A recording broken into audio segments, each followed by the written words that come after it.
Often you and I take on a little bit too much on any given Sunday, more than we might like to admit. One thing that's an ancient tradition in Christian church is the public reading of Scripture, but often this kind of goes by the wayside in a modern church context.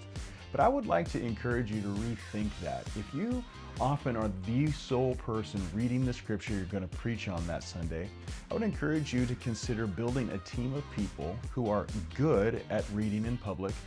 Give them a schedule of what you're going to be preaching through, and instead of reading it yourself as you're preaching, invite that particular individual up on any given Sunday to read that passage in its own context in a way that people can start thinking about before you ever get up to preach on it. This way, by the time you start explaining the details of the passage, they've already had a chance to think about it in a larger context and in a way that will help them get your point more clearly as you dive down into the details.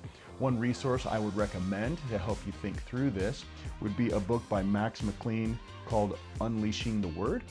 So this is something you can find on Amazon for pretty inexpensive, and it just talks about building a team of people who are dedicated to this, and it helps people get involved who otherwise might not be as involved at church, because this is the type of thing that they're interested in. This is the type of thing that they enjoy, but they've never been invited. So as you're thinking about preaching on Sundays, recognize that you don't have to do it all, and that actually your congregation might understand you more clearly if first they get to hear the word uninterrupted.